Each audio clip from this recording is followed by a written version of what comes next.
கயிறினால் இழுத்து கொண்டு உம்மழகால் என் அவமானங்கள் மாற்றினே தீராத தயவினால் தழுவிக்கொண்டு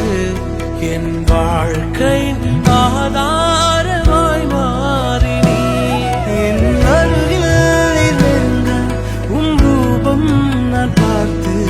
என் சாயல்